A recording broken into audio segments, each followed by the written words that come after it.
안녕하십니까. 예, 오늘 이제 홍콩에 있어서, 홍콩 세법에 있어서 어떻게 보면 가장 핵심적인 부분이라고 하는 내용을 진행을 할 거예요.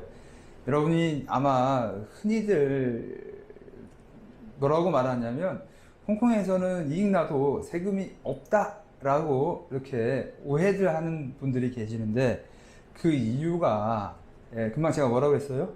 오해라고 했어요. 네. 홍콩에서 이익 났을 때 세금 안 낸다. 이건 이미 공부해 왔죠. 당연히 세금 냅니다. 그런데 지금 오늘 배우는 부분에 보시면 이러한 경우에 홍콩에서 이익 났을 때 법인세 세금 낼 필요가 없다라는 내용을 오늘 이제 공부를 하게 돼요. 그래서 아마 여러분이 오해하셨던 내용들에 대해서 이제 한번 확인을 해보도록 하겠습니다. 여러분의 오해가 100% 오해는 아니었죠. 한번 이제 볼게요. 페이스로 31페이지 되겠네요. 역외소득 면세 제도 보이시죠? 역외소득 면세 제도 보시면 뭐라고 설명이 있고요. 1번 역외소득 일반 판단 기준이라고 해서 몇 가지 기준, 이런 경우는 역외, 우리 지역 이외의 소득이라고 판단을 하는 거예요. 한국의 세법은 어떻게 되어 있어요? 한국 내에서 발생한 소득뿐만 아니라 해외에서 발생한 소득까지 무제한 납세 의무를 한국에서는 부여하고 있어요, 법인한테. 그런데 홍콩에서는 어떻다? 역내에서, 자기네 구역 내에서 발생한 것만 과세를 하고 있어요. 그래서 우리 구역이 아닌 데서 벌어들인 소득, 비록 우리 법인의 소득이라 하더라도 우리 구역, 우리 과세권이 미치지 않는 지역에서 벌은 돈은 과세를 안 한다라는 원칙이 여기서 나와요. 그래서 그럼 그 구역이 뭐냐라는 걸 지금 판단을 해보자라는 거예요. 내가 과세권이 미치는, 홍콩에서의 과세권이 미치는 지역이 개념이 무엇이고 과세권을 벗어나는 지역이 어떤 것이냐라고 돼서 이걸 지도로 표시할 수 있는 건 아니에요. 그래서 그 기준을 지금 1번 역외소득 일반 판단 기준에 있어서 방가로 1, 방가로 해서 방가로 6까지 쭉 있고요. 구체적으로 2번 가서 보시면 그 다음 페이지요. 무역법인의 역외소득 판단 기준에서 업종별로 무역을 하는 회사에 있어서 역외소득을 판단해 보자 라고 하는 것이 기준이 나와 있고요. 33페이지 가볼게요. 일단 지금 전체 개념부터 잡는 거예요. 제조법인의 역외소득 판단 기준. 회사 중에서 무역업을 할 수도 있고요. 자기가 직접 제조를 할 수도 있겠죠. 그래서 제조업을 하는 경우에 어떤 경우가 역외소득이냐. 그 다음에 35페이지 마저 가서 보시면요. 거래 관련 커미션 역외소득 판단 기준. 어떻게 보면 커미션. 이 단어가 여러분들, 나쁜 말 아니에요. 한국에서 잘못 쓰이면 커미션이라고 말하면 막 이상한, 검은 꼬리, 부정과 비리, 이런 생각하시는데, 여러분 그렇게 생각하시면 안 돼요. 커미션. 그래서 커미션을 주고받을 때 그 소득이 어떤 거냐. 여러분 생각해보면 증권회사들 있죠. 다 커미션으로 먹고 사는 거예요. 여러분이 증권 사고 팔 때 수수료 받잖아요. 몇 프로씩, 0. 몇 프로든지 몇 프로가 됐든 간에. 그리고 부동산 중개업소도 다 커미션이에요. 이게 어떻게 보면 컨설팅에 대한 대가죠. 그래서 여러분 절대로 커미션이라는 단어 나왔다 해가지고 이거 사악한 돈이다 이렇게 생각하시면 절대 안 돼요. 그 다음에 커미션 앞에서 무역회사, 두 번째로 제조업, 그 다음에 커미션, 컨설팅에 대해서 벌은 돈으로 한 거고요. 그 다음 이어지는 게 기타 소득에 있어서 또 판단 한번 해보자 하는 게 있고요. 맨 마지막에 그러면 역외소득을 벌었다고 한다면 이걸 세무서에 신고해야 될 거 아니에요. 세무서에서 가만히 있으면 내가 어떻게 돈을 벌었는지 다 알 수가 없어요. 그래서 이거는 내가 역외소득이니까 면세를 해주세요 라고 내가 신청을 해야 돼요. 그 신청을 하는 방법에 대해서 설명해 놨어요. 그래서 이제 구체적으로 맨 처음부터 한번 보겠습니다. 그래서 31페이지 12번 역외소득 면세 제도. 역외소득 면세 제도 오프쇼어, 해안가를 벗어난 거죠. 우리 해안가를 벗어난 거예요. 남의 나라 땅 이런 개념입니다. 그래서 역외소득 면세 제도, 홍콩은 속지주의 과세 원칙을 채택하고 있다. 좀 고상하게 표현하니까 영어로 뭐라고 돼 있어요? 테리토리얼 텍스 시스템이라고. 내 땅에서, 내 테리토리 땅에서 벌은 돈만 과세하겠다. 좀 유식하게 하려면 영어도 알아두시면 여러분 도움 되겠죠? 즉 홍콩에서 발생된 수익에 대해서만 과세하는 것을 의미한다. 홍콩 밖에서 발생했거나 획득한 소득은 비과세 소득이다. 예. 뭐라고요? 여기 소득은 과세하지 않는다.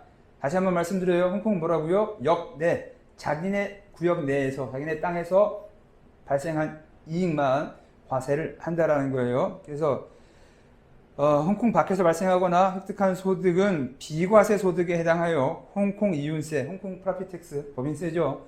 홍콩 법인세의 과세 대상이 아니다. 따라서 역외 소득 면세를 적용받기 위해서는 내가 벌어들인 소득 중에서 이게 역외 것이냐, 역내 것이냐 구분을 하고 구분한 후에는 세무서에 신고까지 당연히 해야 되겠습니다. 라고 말씀을 드릴게요. 1번 볼게요. 역외소득 판단 기준. 일반 판단 기준이에요. 뒤에는 아까 제조업, 무역업 케이스 바이 케이스로 설명을 했었죠. 지금 여기서는 일반 판단 기준으로 먼저 제너럴하게 판단 기준을 보겠습니다. 그래서 여기 보시면 영어로도 뭐라고 써 있어요? 기본 판단 기준. 보이죠? 영어로 뭐라고요? 베이직. 기본 판단 기준을 갖다가 공시하고 있으며 관련 내용은 아래와 같다. 여러분 궁금하시면 아래 인터넷 사이트 주소 쫓아가셔서 한번 심심하시면 클릭해 보셔도 될 것 같아요. 양가로 1번 실질 기준. 제목부터 볼게요. 양가로 1번 실질 기준. 무슨 말이겠어요? 형식에 따르지 않고 실질에 따르자라는 그런 이야기겠죠. 안 봐도. 뻔한 이야기예요. 그 다음에 양가로 2번 영업활동 테스트. 영업활동이 무엇이고 영업활동 내용이 무엇이고 어떻게 이루어졌느냐, 어디에서 OW1H 이런 거 있잖아요. 어디서 누가 무엇을 어떻게 이런 거. 그 이야기예요. 영업활동 테스트라는 거. OW1H 맞나요? 하도 초등학교 졸업한 지가 한참 돼서 죄송해요. 다음 양가로 3번 선행활동 및 부수활동. 메인 액티비티가 있으면 그 앞과 뒤에 그리고 핵심 활동을 한번 구분해 보자. 선행활동하고 부수활동 중요해요? 안 중요해요? 별로 안 중요하죠. 그래서 핵심을 오도하지 말자는 거예요. AS, 판매 AS가 이루어졌다. 주문 어디서 받았다. 꼭 그것만 갖고 판단할 게 아니다라는 이야기예요. 선행활동과 부수활동을 판단해보고 그러면 핵심 활동이 뭔지 한번 고민해 보자라는 이야기고요. 의사결정 장소, 장소 중요하죠. 어디서 발생했는지. 그 다음에 총소득의 배부. 배부 이야기 나왔으면 어떻게 보면 여러분 나눠 먹는다라는 개념이 발생하고 있는 거예요. 전체 소득이 있으면 홍콩 내 몇 퍼센트, 홍콩 밖에서 몇 퍼센트 나눌 수도 있겠다. 그 말 자체가 배부죠. 그 다음에 역외 사업장의 존재 여부. 이제 하나하나 다시 볼게요. 앞으로 갑니다. 실질 기준 양가로 1번. 소득의 원천을 파악하는 문제는 어려운 문제다. 당연하죠. 그래서 통일된 규정 이걸 할 때는 역외고 이럴 때는 역내다라고 일괄적으로 말하기는 되게 힘들다라는 이야기예요. 따라서 거래와 이익의 실질에 따라 홍콩 내에서 발생한 것인지 홍콩 외에서 발생한 것인지 판단할 때 사실에 근거해서 판단해야 된다라고 나와 있죠. 거기서 사실에 따라 보자. 사실이 중요하지 껍질이 중요한 건 아니다라고 이야기를 하고 있어요. 그 다음에 양가로 2번 영업활동 테스트, 오퍼레이션 테스트 해서 여기 보시면 판단을 하기 위해서 어디에서 무엇을 왜 누가 그런 이야기 있죠. OWH 이거 5 그 이야기예요. 누가 어디서 무엇을 어떻게 했는지 그걸 테스트 한번 확인을 해보자라는 이야기예요. 그리고 맨 아래에 있는 거 보면 내가 일을 하긴 했는데 실제로 돈은 딴 놈이 벌어 갔다. 미안해요. 딴 놈이라고 이상한 표현 써서 보시면 영업활동에 따라서 돈을 누가 벌어갔는지도 보자라는 이야기입니다. 당연한 이야기죠. 누가 왜 이걸 했는데 다 하고 나서 보니까 돈은 또 딴 놈이 가져갔어. 그럼 이건 내가 일한 내 돈으로 보면 안 되겠죠. 그래서 영업활동 테스트, OW1H 이런 거 누가 어디서 무엇을 어떻게 그리고 맨 마지막으로 돈은 또 누가 벌어갔느냐까지 체크를 해봐야 된다라는 이야기입니다. 양가로 3번 선행활동 및 부수활동. 영업 관련 모든 활동이 납세자의 이익 창출 행위라고 볼 수는 없다. 그래서 영업과 관련해서 선행활동과 부수활동을 보고 메인 핵심이 무엇인지 판단을 하자. 그러니까 선행활동과 부수활동 가지고 현혹되지 말아라 라는 이야기예요. 메인 잘 째려봐라 라는 이야기고요. 결정 장소, 소득의 원천 지역을 확인하기 위해서 매일매일의 투자와 영업 관련된 의사결정이 어디에서 이루어지는지를 확인할 필요가 있다. 예, 이 기준이 일반적인 판단 기준은 아니다라 해도 예, 할 필요는 있대. 근데 또 그것도 아니래요. 예, 뭐 사람 희롱하는 느낌도 없잖아 있겠지만은 예, 어디에서 의사결정이 이루어지는지를 구분해 볼 필요도 있다. 근데 그게 또 100% 맞는 건 또 아니다. 그래서 예, 종합적으로 판단하라는 의미입니다. 5번 양가로 5번 총소득의 배분, 홍콩의 이익과 기타 지역의 이익을 구분하기 위해서 예, 개별 거래에서 발생한 총이익을 확인하고 나중에 보면 나와요. 예, 어디 반절 나눠보자 라는 케이스도 있을 수 있다라는 이야기고요. 역외사업장의 존재 여부, 역외소득을 획득하기 위해서 어떤 회사들은 경외 사업장을 구축할 수 있다. 여러분 지금 우리가 한국 사람이고 한국에서 관점에서 보니까 지금 홍콩이 해외로 보는데 지금 우리 무슨 세법 보고 있어요? 홍콩 세법이에요. 홍콩 입장에서 봐야 돼. 그러니까 홍콩에서 다른 지역에다가 중국이 됐던 베트남이 됐던 한국이 됐던 다른 지역에다가 사업장을 만들 수도 있다. 그러나 경외 사업장이 없다고 해서 모든 이익이 홍콩 내에서 발생했다고 볼 수는 또 없다. 그러나 일반적으로 주된 영업 장소가 홍콩 내에 존재하고 경외에 별도의 영업 장소가 없는 경우에는 해당 사업으로 인한 이익은 홍콩 내에서 발생했을 가능성이 높다. 예, 전반적으로 보면 여러분 뭐라는 거예요? 예, 역외 사업장이 있으면 아무래도 역외에서 소득일 확률이 더 많겠죠. 예, 그렇지만 예, 꼭 그런 건 아니라고 말하고 있죠. 맨 끝에 보시면 예, 영업 장소가 없다 하더라도 경외에 없다 하더라 없을 경우에는 예, 홍콩 내에서 발생했을 가능성이 높다. 예, 그래서 아닐 수도 있다는 말도 하고 있는 거예요. 가능성이 높다라고 한 말은 아닐 수도 있다라고 또 보셔야 되기 때문에 이런 전반적인 조건을 다 종합적으로 고려해라는 거지 하나만 가지고서 예, 획일적으로 이거는 경내, 경외로 구분할 수는 없겠다라고 말씀을 드려요. 그럼 이제 32페이지 계속 이어서 볼게요. 이제 업종별로 예, 보겠습니다. 무역법인의 역외소득 판단 기준. 예, 여러분 홍콩은 주로 무역해서 금융무역이겠죠. 홍콩 여행 가보신 분들 계시겠지만 많이 가보시겠지만 홍콩에 막 굴뚝에서 물건 만들어내고 공장 근로자들 막 쏟아져 나와요?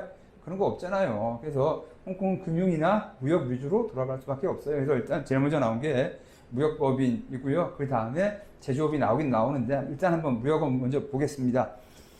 무역법인의 이익은 재화의 매입과 매출에서 발생한다. 그렇죠. 내가 싸게 사서 비싸게 팔면 그게 이익인 거죠.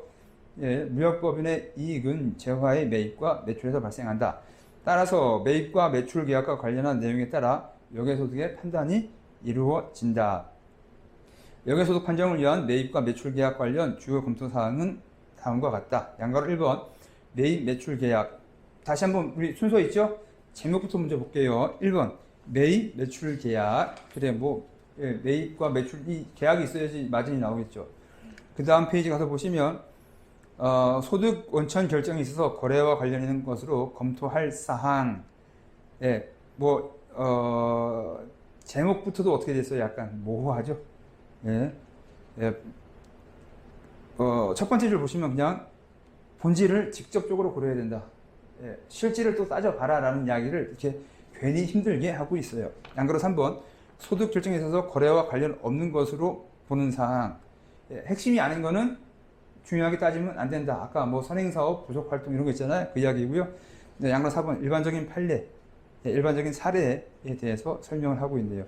예, 제목만 봐서는 다 애매모호하니까 이제 다시 그냥 직접 본론으로 들어가도록 하겠습니다. 32페이지 다시 앞으로 기어갑니다. 예, 매입 매출 계약. 재화를 거래하는 무역법인의 소득 원천을 결정함에 있어서 중요한 요소는 계약의 효력 발생 지역이 어디인지 구분하는 것이다. 그럼 여러분 우리 지금 무역업이에요. 물건을 사서 물건을 파는 거죠. 예, 그럼 그때 가장 중요한 게 뭐냐? 계약의 효력이 어느 지역에서 발생하는지를 한번 봐라라는 거예요. 여러분 한번 지금 여러분이 홍콩 회사라고 생각해 볼게요. 홍콩 회사가 물건을 사요. 예, 베트남에서 만들어진 물건을 사요. 그 다음에 그 물건을 메이드 인 베트남 물건이죠. 예, 베트남에서 사서 그 물건을 미국에 갖다가 미국 사람한테 팔아요. 예, 그러면 이거 어떤 계약이에요? 지금 그림 이해되겠어요? 여러분이 홍콩 회사야. 예, 베트남에서 만들어진 물건을 여러분이 사서 예, 낑낑거리고 홍콩까지 끌고 와요? 안 끌고 와요? 안 끌고 오죠. 뭐로 홍콩에 끌고 와요? 어떻게? 베트남에서 직접 배에 실어서 미국에 있는 수입상 마이클한테 파는 거죠. 예, 베트남에 있는 응유엔 씨한테 예, 물건을 사서 미국에 있는 마이클한테 파는 거예요. 예, 여러분은 배에 떠 있는 동안 그 물건은 여러분 거죠. 상황 이해되시겠어요? 그러면 그게 홍콩 회사의 수익이냐 아니냐를 따져보자는 거예요, 지금. 상황 뭔지 이해되시겠어요? 예, 그래서 계약 효력 발생이 어디인지를 봐라. 이때 계약의 효력이 발생한다면 단순히 계약이 이행되는 것을 의미하지 않고 계약의 협상서에서부터 계약을 체결하고 이행하는 일련의 과정을 의미한다. 예, 이 말은 지금 영어로 써있기 때문에 약간 모호해요. 근데 지금 제가 금방 설명을 드렸죠. 여러분이 홍콩 법인인데 베트남에서 물건을 사서 낑낑대고 홍콩까지 끌고 왔겠다, 안 끌고 왔겠다, 안 끌고 왔겠다. 곧장 배에 실어서 미국에 있는 마이클한테 넘겨주는 거죠. 미국에 도착해서. 그럼 여러분이 갖고 있는 거는 베트남에서 물건 실을 때 여러분 거가 되죠. 그 다음에 미국에서 넘겨줄 때 그게 이제 여러분의 소유가 끝나는 거죠. 미국으로 넘어가죠. 그럼 이게 홍콩의 이득이냐, 홍콩 법인의 경내 거래냐 아니냐를 판단해 보라는 거예요. 여러분 뭐 같아요? 그러면 경내 거래예요? 아니면 경외 거래 같아요? 경외일 확률이 많죠. 예, 홍콩에 물건 들였어요? 안 들였어요? 안 들어왔어요. 한 번도 안 들어왔어요. 예. 근데 그거 판단할 때도 여러분 뒤에 나오는데 여러 가지 케이스가 또 있긴 있습니다. 근데 지금 제가 드린 말씀, 예, 물건이 들어왔냐 안 들어왔냐 홍콩 내에 그것만 갖고 판단하는 건 아니에요. 그렇지만 그냥 직관적으로 봤을 때 지금 드린 말씀은 홍콩과 아무런 관계가 없었죠. 회사만 홍콩이었지 홍콩에 뭐 물건에서 거래된 것도 아니고 베트남에서 미국까지 간 것밖에 없어요. 그런 경우에는 경외 거래로 인정될 확률이 많죠.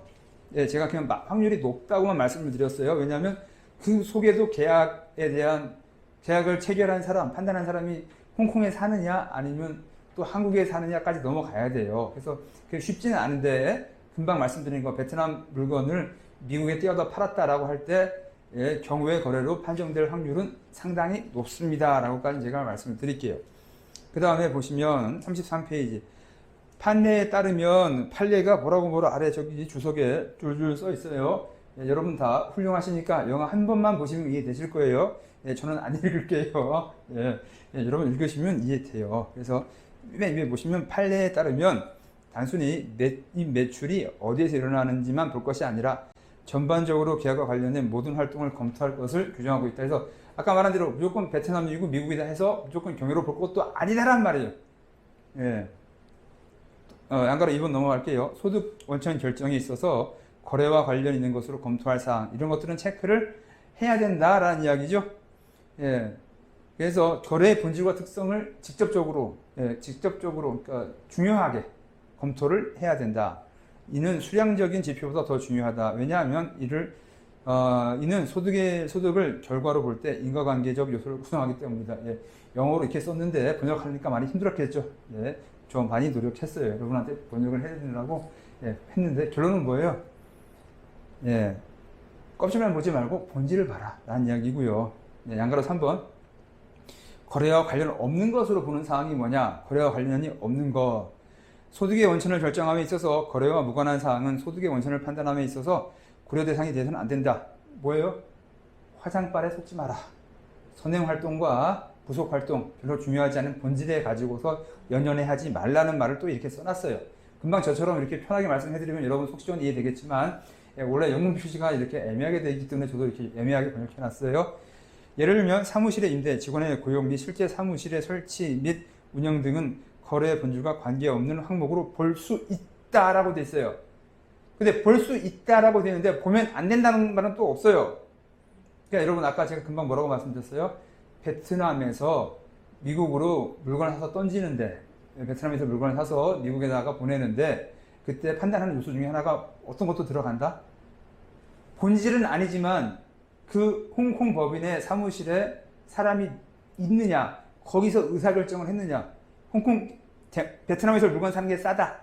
미국에다 갖다 팔면 돈 번다라는 의사결정도 홍콩에서 했느냐 안 했느냐를 갖고 따지기도 합니다. 근데 뭐라고요? 그게 꼭 중요한 것은 아니다. 예, 라고 하고 있지만 그것을 또 평가하기도 해요. 상당히 모호해서 이거는 여러분이 그냥 직관적으로 이건 홍콩 거래다, 홍콩 귀속이다, 아니면 홍콩 경우의 거다라고 판단하는 건 일률적으로 말하는 건 되게 힘들어요. 근데 제가 금방 말씀드린 것처럼 베트남에서 사서 미국에다 파는 거, 근데 그때도 홍콩 내 사무실이 있느냐 아니면 그 홍콩 법인에 고정적으로 급여가 나가는 사람이 있느냐, 또 그 애가, 그 직원이 어떤 일을 했느냐, 이런 거 다 따져봅니다. 그래서 그렇게 호락호락 하진 않아요. 그래서 일단 기본적인 똑같은 말 반복하고 있죠. 중요한 핵심 사업이 뭔지를 보고, 예, 본질에 집중하고, 예, 본질이 아닌 거에 대해서는 현혹되지 말라라고 하고는 있지만, 판단할 때 본질이 아닌 것에 대해서도 판단 요소로 들어가는 경우는 왕왕 있다고 말씀을 드릴게요. 그 다음에 일반적인 관례를 볼게요. 구매와 판매가 홍콩에서 실행된 경우, 구매와 판매가, 예, 홍콩에서 홍콩 내에서 팔았어요.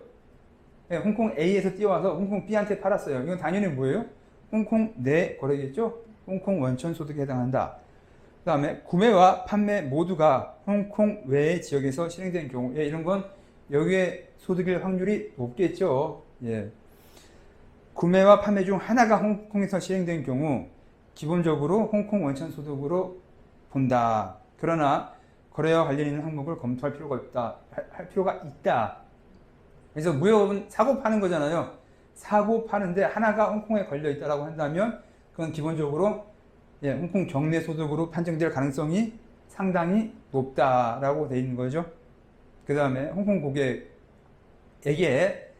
판매가 이루어진 경우, 네, 홍콩 고객이라고 됐는데 뭐라고 써 있어요? 해외 고객의 홍콩 구매 사무소에게 판매가 이루어진 경우, 예, 홍콩 원천 소득으로 본다. 그러니까 홍콩에 사무실이 있는데 걔한테 파는 것 같은데 사실은 누구예요? 지점인 거죠. 한국 무역회사의 홍콩 지점에 있어서, 예, 그 지점하고 계약을 한 거예요. 예, 그 물건 어디로 갔어요? 한국으로 갔겠죠. 예, 그런데 그럼 이건 뭡니까, 여러분? 예, 홍콩 고객에게 판매가 이루어진 걸로 본다는 거죠. 해외 고객인데 지점이 한국 회사인데 홍콩에 지점이 있었어요. 예, 걔를 통해서 계약을 했다. 그럼 이걸 뭘로 보겠다? 역시 홍콩 걸로 보겠다. 예, 구매나 매출이나 구매하고 매입, 구입과 판매 중에 하나가 지금 걸쳐 있는 걸로 본다는 거죠. 근데 그 걸쳐 있는데 뭐다? 홍콩 사람, 홍콩 법인이 아니어도 홍콩 지점만 있어도, 예, 그거는 홍콩 거래로 보겠다라는 이야기예요. 구매와 판매의 계약이 홍콩 이외의 지역에서 이행될 필요가 없어서 홍콩 내에서 전화 또는 인터넷 등의 전자통신 이용에서 계약이 이행된 경우 홍콩 원천 소득으로 간주함. 구매와 판매계, 근데 지금 약간 제가 번역 틀린 거 아닙니다, 여러분. 예. 구매와 판매가 홍콩 이외의 지역에서 이행될 필요가 없어서, 네, 앞에 문구가 뭐예요? 예, 구매와 판매가 홍콩 내에서 이루어졌다란 말이죠. 앞에 보면 구매와 판매가 홍콩 이외의 지역에서 이행될 필요가 없으니까 그냥 홍콩 내에서 이루어졌다. 근데 그 이루어진 방식이 뭐냐? 전화나 아니면 인터넷으로 이행됐다 하더라도 이렇게 보셔야 돼요. 앞문단이 뭐예요? 홍콩 내에서 계약이 이루어졌다라는 거죠.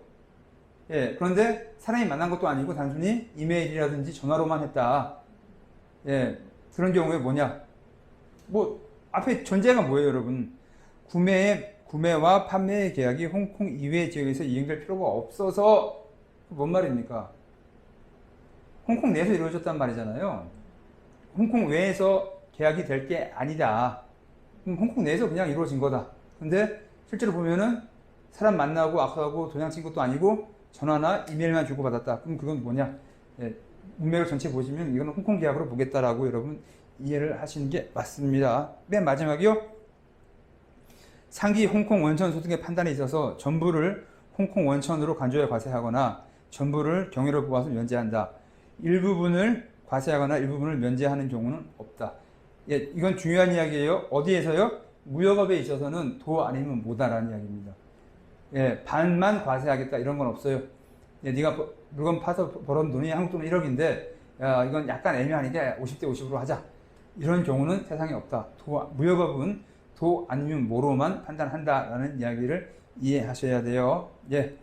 그 다음에 이제 제조업의 역외소득 판단 기준이라고 나옵니다. 앞에서는 우리 이제 무역업 봤죠? 예. 무역업은 뭐였어요? 도 아닌 뭐다. 예, 벌은 돈 반만 하는 경우 없다라고 되어 있는데 이제 제조업 가서 보면 또 다른 이야기가 나와요. 물 한 잔 마시고 진행할게요. 예.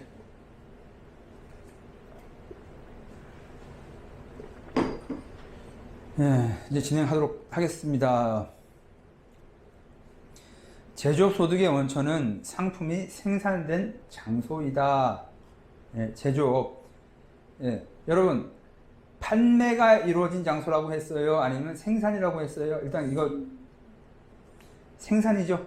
제조업으로 됐다. 공장이 있다면 그 공장 소득지다 이 개념이에요. 예, 판매 개념이 아니고 제조업은 뭐라고요? 생산이 이루어진 곳이 곧 부가가치가 창출된 곳이다 라는 이야기 꼭 줄치시고 기억하셔야 돼요. 제조업의 판단 기준은 위치가 어디다? 생산된 장소이다. 판매 위치를 가지고 판단하지 않는다. 홍콩에서 생산된 제품의 판매로 인해서 발생한 소득은 홍콩에서 과세 대상에 해당된다. 예. 뭐라고 되어 있어요? 홍콩에서 생산된 제품의 판매. 판매가 어디냐 지금 이야기 했어요? 안 하고 있어요? 안 하고 있죠. 생산이 홍콩에서 된 거냐를 따지는 거지. 판매가 미국한테 보냈다. 홍콩에서 공장에서 만들어서 미국에 판매할 수도 있죠. 예, 이건 당연히 홍콩 소득이라는 이야기입니다. 제품 생산에 있어서 일부가 홍콩에서 생산되고 나머지는 홍콩 이외의 지역에서 생산되었다면 홍콩 이외의 지역에서 생산을 한 소득은 홍콩에서 발생한 것을 보지 않는다. 뭔 말이에요? 홍콩에서 다 100% 만들지 못했어요. 그렇죠? 공장이 시설이 안 되거나 아니면 전문성이 떨어지거나 아니면 비용이 너무 비싸기 때문에 핵심은 홍콩에서 만들었지만 나머지 일부분은 또 다른 지역에서 만드는 경우가 있을 수도 있겠죠. 그런 경우에 어떻게 한다? 예, 도 아니면 뭐로 다 홍콩 거로 때려 넣지는 않는다라는 이야기죠. 예. 그 다음에 생산된 상품이 소비된 장소는 역외소득 판정치 고려대상이 아니다. 다시 나오죠. 판매는 제조업과 무관하다. 공장 위치가 중요한 거지. 판매가 배에 실려서 미국에서 팔렸다. 필요 없다라는 이야기예요. 생산 위치가 중요하다. 제조업에 있어서. 그 다음에 또 이제 중요한 이야기가 나오는데요. 홍콩 회사들은 주로 중국 본토의 공장을 이용한 제품 생산이 대부분의 경우이며, 그렇죠. 홍콩에 공장 많이 없죠. 그 비싼 땅에 어떻게 공장을 해요. 그래서 중국 본토 공장을 이용한 제품 생산이 대부분이며 생산의 형태로 내료 가공과 진료 가공이 이루어지는 바 이하 구분해서 설명한다. 예, 여러분 내료 가공, 진료 가공 설명 나오는데 지금 처음으로 홍콩 세법을 들으시는 분들은 좀 생소하실 수 있어요. 예, 근데 이거는 지금 제가 간단히 설명을 드리겠지만 자세한 내용은 어디 가서 들으셔야 돼요? 중국 세법에서 내료 가공, 진료 가공 보시면 한 2시간 동안 쎄 빠지게 강의합니다. 예, 그래서 거기 가서 보시면 내료 가공, 진료 가공, 예, 우리 그 강의 밑에 링크 걸어 드릴 테니까 가서 중국 내료 가공, 진료 가공 보시면 이해는 되실 거예요. 예, 여러분 그러면 핵심만 설명드릴게요. 제가 다 주둥이로 설명해 드릴 테니까 예, 일단 이해 되시면 되시는 거고 안 되면 예, 가서 클릭하고 가셔서 중국 내료 가공, 진료 가공 한번 보셔야 돼요.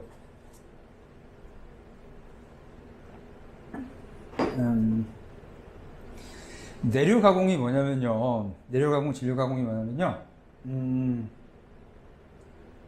공장 입장에서 볼게요. 공장 입장에서 예, 내료 가공은 그 원자재가 누구 거겠어요? 홍콩 거예요. 지금 우리 중국 공장하고 여기 보세요. 칠판을 또 쓰게 되네요. 홍콩 있고요.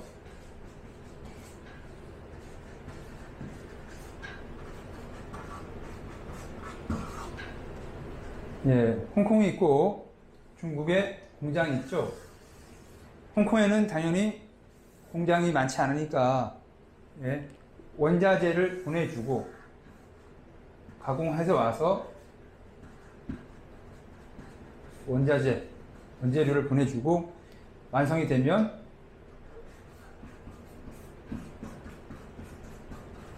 제품을 보내겠죠. 네. 여러분 용어가 이거 또 설명을 한번 해드릴게요. 중국 공장에서 보내는 거는 제품이죠.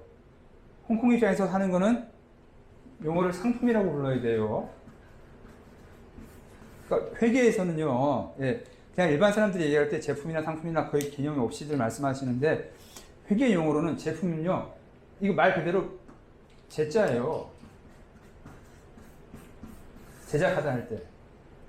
만든 제품, 내가 공장에서 만든 건 제품이라고 해요. 예, 내가 만든 건 제품이고, 내 입장에서는 제품이겠지만, 사가는 사람 입장에서는 사가는 거니까 상품이 되겠죠. 예, 그 용어는 여러분들이 상황에 따라서 왔다 갔다 해서 쓸 수 있는데, 여러분은 혼동하시면 안 돼. 예, 내가 공장 입장인데 자꾸만 내가 만든 상품 이러면 말이 돼요, 안 돼요? 그건 약간 조금 수준 떨어지는 말이 돼요. 예, 그래서 상대방 입장에서는 상품을 사가는 건 맞아요. 그런데 내가 만든 상품이라고 하는 건 틀린 말이 되겠죠. 그래서 제품은 보다 공장 입장에서 자기가 만든 걸 제품이라고 말하고요. 예, 그걸 사가는 입장에서는 상품이 되겠죠. 상품, 그냥 상자 있잖아요. 힘든 거 아니죠? 예, 상품. 그래서 제품과 상품, 그 다음에 원재료, 원자재, 뭐 이 정도는 통상 써도 되겠습니다. 원자재를 보내주면 가공을 해서 만들어서 제품을 보내주죠. 그럴 때 이 원자재가 누구 거냐에 따라서 달라진다는 거예요. 원자재의 소유권이 누구 거냐. 이 원자재의 소유권이 첫 번째 홍콩 거일 수도 있겠죠. 홍콩 거일 수 있죠. 홍콩 회사가 원자재를 보내주고 넌 거기에서 뭐 해라는 거예요. 예를 들면 미싱질을 열심히 하라는 거죠.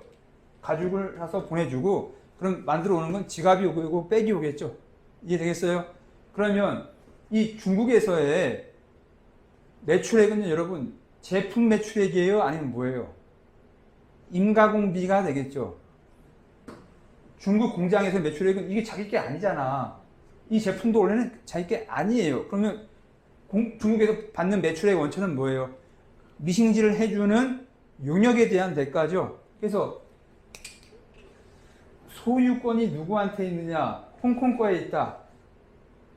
그러니까 나라를 갖고 구분하는 게 아니고 중국 가공 공장 입장에서에 있어서 이 원자재가 남의 거죠. 너의 거죠. 이게 내료 가공이 되는 거예요. 내료 가공. 예. 내료 가공일 때는 중국의 매출액은 뭐다? 전체 지갑 매출액이 아니죠. 노가다로 미싱질 한 것만 중국 공장의 매출액이 되는 겁니다. 이해되시겠어요? 그럼 두 번째로 이 원자재가 오는데 홍콩에서 중국에서 중국 공장이 홍콩한테 원자재를 사올 수도 있겠죠. 홍콩에 있는 가죽 업체로부터 사와요. 원자재가 누구 거예요? 중국 공장 거죠. 그러면 이게 진료 가공이 되겠죠. 진료 가공. 예. 진료 가공이라면 이거 만들어서 다시 팔 수도 있겠고, 이 홍콩법인한테. 아니면 내가 다른 나라로 팔아도 상관없죠. 왜요? 이 자재가 내 거니까, 중국 거니까 다른 나라도 팔아도 돼요. 근데 만약에 이 하얀색이라면 이 원자재 누구 거예요? 홍콩 거죠. 내가 가공해서 딴 데 팔면 돼요? 안 돼요? 그건 사기가 되는 거예요. 팔면 안 되고 다시 무조건 홍콩을 돌려줘야 되죠. 그러니까 진료 가공은 가공하는 공장 입장에서 누구 겁니까? 자기 거예요. 그러니까 가공 후에 원래 사왔던 홍콩에 팔아도 되고 아니면 다른 미국이라든지 다른 지역에 한국에 팔아도 되겠죠. 그래서 진료 가공은 이 원자재가 누구 거다? 가공 회사의 공장 거다라는 이야기입니다. 그래서 이렇게 다시 홍콩으로 팔았다고 칩시다. 예, 제품을 팔았어요. 그러면 중국 법인의 중국 공장의 매출액은 뭡니까? 전체 상품 그대로 다겠죠. 임가공비가 아니고 전체 상품 다가 공장의 매출액이 되겠다라는 이야기에서 내료 가공과 진료 가공에 대해서 여러분 구분 좀 하셔야 될 것 같아요. 네. 그래서 내료 가공과 진료 가공 볼게요. 내료 가공, 홍콩 법인과 생산기업 당사자들 간의 계약과 관련된 권리 의무를 계약서에 명확히 하고 이에 따라 가공계약을 통해 제품을 생산하는 방식이다. 일반적으로 일단 가공계약, 임가공이라고 하나 써주세요. 가공계약 앞에 임가공, 단순히 중국 공장은 뭐만 한다? 노가다만 한다. 일반적으로 홍콩법인은 원재료와 생산 설비를 무상으로 공급하고 생산 관련 기술을 제공하며 중국 생산 기업은 생산에 필요한 공장, 수도, 전기 등 시설 그리고 노가다를 제공해서 생산을 진행한다. 그러니까 지금 보면 뭐예요? 원재료는 누구 거다 계속 이야기하고 있어요? 홍콩 거다라는 이야기죠. 예. 홍콩 법인은 중국 생산 기업에게 가공 요역에 대한 대가로 뭐를 지급한다? 가공비, 임가공비를 지급하고, 예, 원재료와 완제품에 대한 소유권은 누구한테 있다? 당연히 홍콩에 있다. 계속 복습하고 있는 거죠. 이래도 이해가 안 간다라고 한다면 그건 제 책임이 아니에요, 여러분. 더 이상 설명 잘하는 사람 찾기 힘들어요. 예. 다른 선생님 이렇게 못해. 알았죠? 예. 엄격히 말하면 중국 생산기업은 홍콩 법인과는 분리된 별도의 실체로서 제품의 생산과 관련해서 홍콩 법인에 대한 소득 문제는 논의할 성질이 아니고 100% 중국 생산기업의 이익으로 보는 것이 맞다. 그러나 홍콩 과세관청에서 보면 중국 생산기업은 홍콩 법인의 영업활동의 일부를 보완해 수행하는 개념으로 봐서 전체 소득을 반반으로 분배하는 것이 일반적으로 인정된다. 일단 답은 지금 안 드릴게요. 개념만 봤어요. 개념만. 뒤에 우리 진료가공과 같이 비교하면서 답은 내려보자고요. 개념. 내려가공에 대한 개념은 봤죠? 그 다음에 진료가공에 대한 개념 볼게요.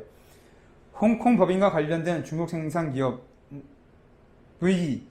중국에서 생산 업무를 수행하고 홍콩 법인은 중국 생산기업에서 생산기업에 원재료를 판매하고 중국 생산업체로부터 완제품을 구매하는 거다.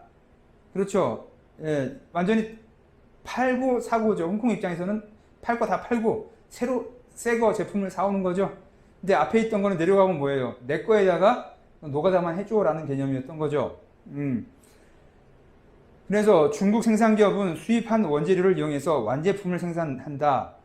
홍콩 법인과 중국 생산법인은 원재료와 완제품을 사고 파는 무역 업무를 진행하는 것으로 정리할 수 있다. 그렇죠. 별도의 완전한 개별 거래예요.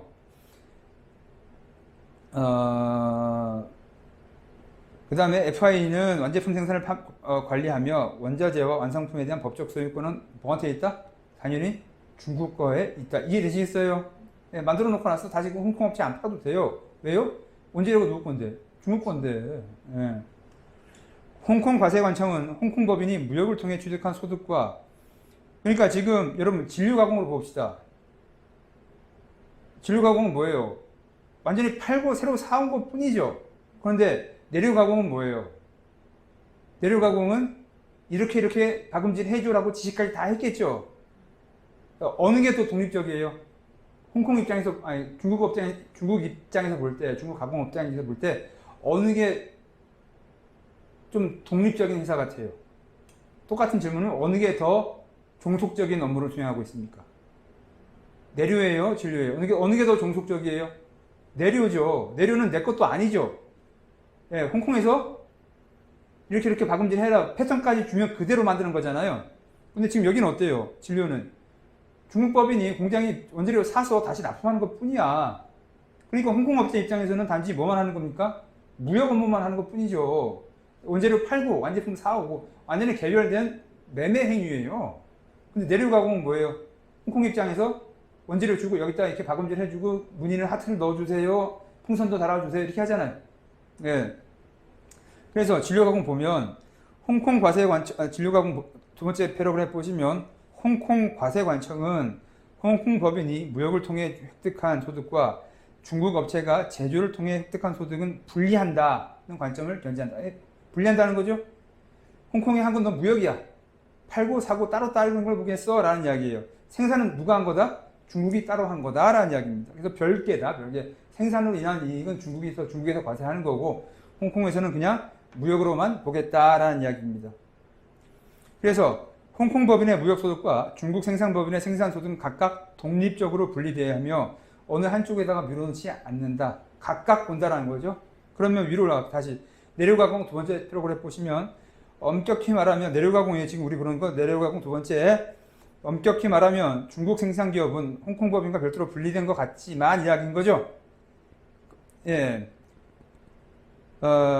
그러나 홍콩 과세가청 입장에서 보면 중국 생산기업은 홍콩 법인의 영업의 일부를 보완하는 개념일 뿐이다. 사실은 누가 다 하는 거다? 홍콩이 다 하는 게 맞다. 그래서 홍콩 법인의 이익을 어떻게 보겠다? 반반 정도로 보겠다. 반절은 제조가 홍콩에는 공장이 없죠. 내려가공도. 그렇지만 내려가공을 한다면 그 소유권 자체가 누구 거다? 홍콩 거죠. 그래서 비록 생산이 어디서 일어났지만 중국에서 일어났지만 반절 정도 생산과 관련한 반절에는 이익이 어디 걸로 보겠다? 홍콩 걸로 보겠다. 예. 이해되시겠어요? 그럼 다시 한번 비교해 볼게요. 앞에 무역에서 뭐라고 했습니까? 반반 이런 거 보는 거 있다 없다 그랬어요. 없었어요. 무역은 무조건 그 자체로 본다는 거죠. 그럼 똑같은 논리죠. 진료가공 보면 뭐라고 됐어요? 원재료를 사고 완제품을 사는 무역으로 본다는 이야기죠. 그래서 진료가공은 뭐다? 100%다 나누는 게 아니고 무역으로 대한 거는 홍콩 거고 제조 거는 중국의 이익이다. 아예 분리하겠다는 이야기 이해되겠습니까? 예, 그래서 내려가공은 전체 이익, 전체 이익에 있어서 여러분 생각해 볼게요. 전체라는 게 또 애매할 수 있어요. 이익이 100이 났다고 하는데 그 100이 도대체 어디 남은 거냐라는 이야기인데 좀 여러분 수준에서 힘들 수도 있긴 있는데 여러분 내려가공 봅니다. 내려가공 이거 쫓아올 수 있으면 쫓아오세요. 근데 못 쫓아와도 자기 자신 너무 비할 필요는 없어요. 쫓아올 수 있으면 다행인 거고 안 되는 게 정상입니다. 여러분 원자재를요 지금 홍콩이 100원에 샀어요. 미안해요. 화폐 단위가 워낙 작아서 제가 속이 작아서 그래요. 100원짜리 원자재를 사서요. 지금 우리 내려가공 이야기예요. 하얀 펜이잖아요. 100원짜리 원자재를 사서 중국한테 가공비를 줘요. 얼마를 줘요? 중국에다가 50원을 줘요. 그럼 완제품이 오겠죠. 그럼 내 완제품 금액은 얼마가 돼요? 이제 150원인 거죠. 원재료 가죽값은 100원이죠. 그리고 얘한테 미싱질 해주니까 고맙다고 얼마 줬어요? 50원 줬죠. 그러니까 내 지갑 하나 금액은 얼마입니까? 150원이죠. 원가죠. 그러면 이걸 갖다가 300원에 팔았다고 해볼게요.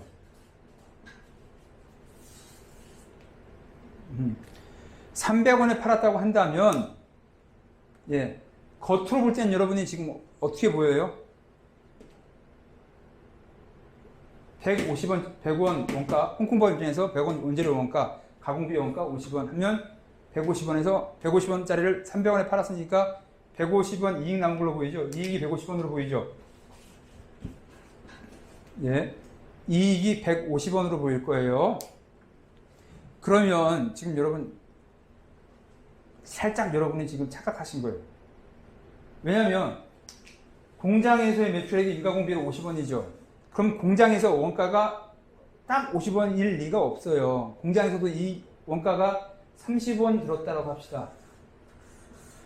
공장에서 인건비 30원 나갔어요. 뭐 장갑 금액, 뭐 실 금액, 전기를 해서 30원 나갔어요. 그럼 공장에서 이익이 20원이 남죠. 그러면 지금 전체 토탈로 보면 이익이 얼마 남습니까? 150원하고 20원에서 170원 이익이 남은 거예요. 그럼 그 170원을 갖다가 쪼개서 너도 85로 보고 너도 85로 본다는 이야기입니다. 내려가공 이야기. 지금 이해되겠어요? 이 150을 갖다가 쪼갠다는 게 아니고 전체 그림을 갖고 봐야 돼요. 홍콩에서만 남은 이익만 갖고 볼 게 아니고 전체 중국에서 발생한 이익까지 합쳐서 50대 50으로 짜게 해야 됩니다. 그렇지 않고 여기 있는 것만 보시면 어때요? 나 100원이고요. 50원 줬죠? 이렇게 안 하고 내려가공은 어떻게 한다는 거예요, 여러분? 내려가공으로 한다면 100원에 팔죠. 100원에 파는 거죠. 그 다음에 얼마에 사와요? 150원에 사오죠. 답은 똑같을 수 있는데 달라요. 나는 얘한테 얼마를 줘요, 처음에? 내려가공이라면 50원만 주고 마는 거잖아요. 가죽 회사한테 100원 주고. 근데 지금 그게 아니고 홍콩은 100원짜리를 갖다가 사서 파는 거죠. 그럼 100원에 팔았다고 할게요. 이건 이익 없이. 그럼 돌아올 때는 얼마에 들어와야 돼요? 150원에 사오는 거죠. 상품을. 예, 150원에 사와서 얼마에 팔아요? 300원에 팔죠. 그럼 남은 돈이 얼마다? 150원. 150원으로 끝내자고 하는 건 뭐예요? 단순한 무역으로 보자는 거죠. 그게 바로 진류가공에 해당하는 겁니다. 예, 진류가공은 그냥 물건을 사고 파는 개념으로만 봤을 때 홍콩에서 발생한 이익은 홍콩에서 끝내고 중국에서 발생한 이익은 중국에서 끝내자 하는 게 진류가공이고요. 예, 내류가공은 뭐예요? 이 순환 전체를 따져서 발생한 이익을 반으로 쪼개야 된다라는 게 지금 내류가공에 대한 이야기예요. 이해되시겠어요? 네. 이 150원을 쪼개는 거 아닙니다. 내류가공을 할 때 전체 사이클에서 반으로 쪼개야 되는 거지. 예, 홍콩에서만 발생한 이익을 쪼갠다 아니에요. 그건 틀린 이야기예요. 그 다음에요, 독립된 다수의 하도급 가공업체를 통한 가공. 이게 뭐냐면요. 지금 여러분 여기 보세요. 지금 홍콩에서 공장으로 하나만 보냈죠. 근데 하나만 갖고 또 해결이 안 돼. 공장 1, 공장 2, 공장 3 여러 가지 생산 라인을 거쳐서 다시 오는 경우도 있을 수 있을 거예요. 예, 지갑 만든다고 할 때 첫 번째 공장에서는 가죽을 재단해요. 두 번째에서는 미싱질해요. 세 번째는 광 내고 예, 염색까지 해요. 예, 다를 수 있죠. 그래서 그 이야기를 하고 있는 거예요. 독립된 다수의 하도급 가공업체를 통한 가공. 홍콩 법인이 중국 본토의 독립된 다수 계약자와 계약을 통해서 금액적으로도 작게 구분되고 시간적으로 단계 각각 이루어지는 조립 또는 제조 공정을 통해 생산이 이루어지는 경우 홍콩 법인은 제조 과정에 최소한에 관여한 것으로 보아 홍콩 밖의 지역에서 생산이 이루어졌다고 판단한다. 이때 홍콩은 생산과 관련된 이익을 제외한 나머지 지역에서만 모두 홍콩의 이익으로 본다. 이게 뭔 이야기입니까? 다수의 공장하고 계약이 돼서 이루어진다면 이건 뭘로 보겠다? 홍콩은 단순하게 무역만 보겠다는 이야기죠. 써 있잖아. 다시 한번. 이때 홍콩 법인은 생산과 관련된 이익을 제외한 나머지 이익에 대해서만 홍콩 걸로 보겠다. 이게 단순하게 무역으로 보겠다라는 거죠. 예. 이해되시겠어요? 그래서 진료가공하고 비슷하게 홍콩의 바른 이익만 딱 놓고 보겠다. 중국에 대해서는 이걸 하려면 여러분 왜 그랬을 것 같아요? 아까 여기서 벌은 이익까지 합산하자고 했잖아요. 이게 여러 개가 있으면 여러분 과세 행정에서 감당이 되겠어요? 안 되겠어요? 불가능해. 야, 여기 난, 야, 니 거 해주느라고 받은 게 전체 원가가 얼마고 얼마인지 다 잘해서 갖고 와봐. 얘네들 협조해요? 안 하고 말지. 예. 그래서 지금, 여러분들 지금 표정이 보니까 거의 1시간 다 되는 것 같아서 표정이 별로 안 좋은 것 같아서 마지막까지 했으면 참 좋겠는데 여기까지 끊고, 예, 다시 잠시 쉬었다가 진도 나가도록 하겠습니다. 수고하셨습니다.